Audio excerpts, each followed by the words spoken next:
Hi there and welcome to our segment Cut Through the Noise, where we answer your questions that we've been hearing throughout the month.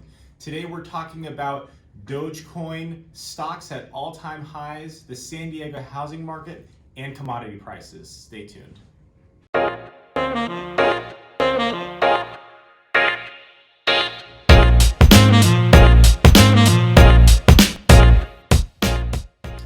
All right, Alex, let's jump right in with a tough one. What is Dogecoin and is it worth buying? Yeah, it's definitely taken off on social media and become a bit of a hot topic for people to talk about. So a quick history on that for those who don't know. I mean, really, Dogecoin started off, I think it was created a few years ago by a guy out in San Francisco, and basically it was created as a joke.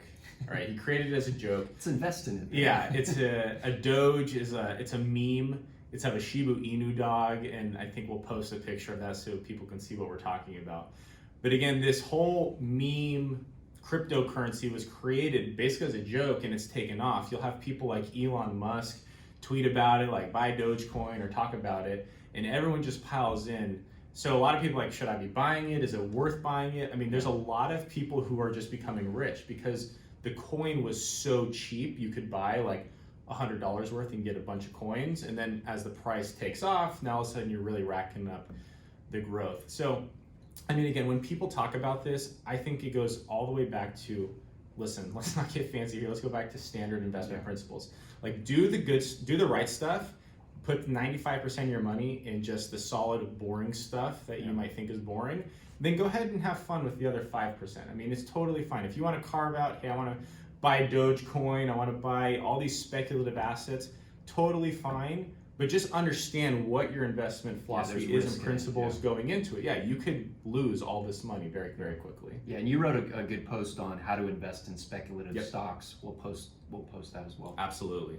So speaking of stocks, with stocks at an all-time high, is it better to sit on cash or wait for a downturn to invest? Kind of timing the market.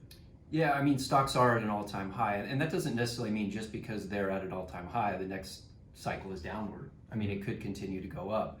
And so really not knowing the short term, you need to look, number one, at your time frame. If this is money that you have to invest, but you're going to need it soon, stocks probably aren't the best place for it. If there's a significant time frame over the long term, like you said before, is maybe try not to get fancy with it. Yeah. Even consider what we call dollar cost averaging, which is put some in, maybe wait on a little bit more a month later and just have a very systematic process to get it in the market. But if the time frame is long, then it may not matter at all. And so I think the question though is, all right, dollar cost averaging works really well if you're like coming into the market with cash, right? You have cash on the sidelines. Right. I'm going to come into the market. That might be a good time to dollar cost average, at least from a psychology standpoint. But for people that are already invested in a high market, they might be saying, is now the time to take off risk and completely back off from my plan? Yeah, and I normally suggest don't get extreme with that because you can really outsmart yourself. If you feel like pulling back a little bit of risk or rebalancing back to your plan so you're not overly risky, that can make a lot of sense. But trying to time the market and get out and then get back in is really hard. Absolutely. So, all right, next question for you, Alex. How can I buy a house in San Diego? Is the market going to crash? Yeah, so that's a really good question. Obviously, housing prices are going up a lot in certain areas. I mean, San Diego has always been a hot market. It's always been pricey, and it's getting pricier by the day. So I think it comes back to understanding the things that you can control and understanding what you can't control, right? Like my blog is called Controlling Controllables because it's all about only focusing on the things that you can control and letting go of the things that you can't, right? You have no control over this housing market. Right. What you do have control over is your own personal finances, your approach, and your strategy. Mm-hmm.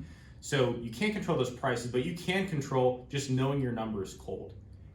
How much home can I reasonably afford and what is most appropriate for my financial situation? Right. What area are we going to live in and how long are we going to be there for, right? You don't want to be forced into a situation where I'm just going to buy this house and we might only be here for, a year or two and then we could quickly grow out of that.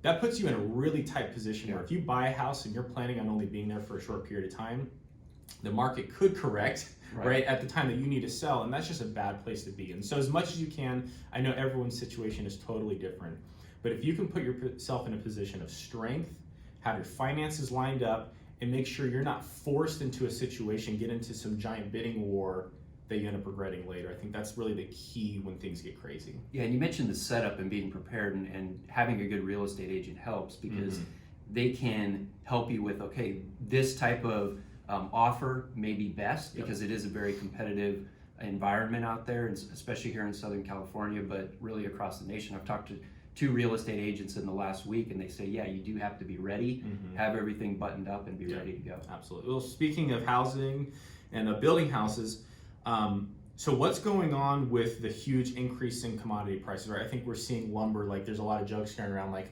you know, I have all this lumber in my backyard. I didn't know I was a billionaire because the price of wood is just going up exponentially. Yeah, it's, I think, tripled from what I've seen. Yeah. We'll try to put a chart up there, but things like sugar and corn and these types of things have increased greatly. So it seems to line up with the increased expectations of inflation. So, you know, prices are going to get higher just based on the expectations of inflation going up, more money being pumped into the economy. Doesn't necessarily mean that inflation is going to take off. We've talked about that before, but sometimes even the perceived expectation of inflation can cause. Could also be that pent-up demand story that we've been hearing. Yeah, and more people are doing construction projects. They are at home. There's more building going on, so that's you know, an outcome. Absolutely. Well, this was our segment, Cut Through the Noise. We hope you enjoyed it. If you have questions that you would like us to answer, you can submit them to us. Email us at admin@onedegreeadvisors. We hope to talk to you soon.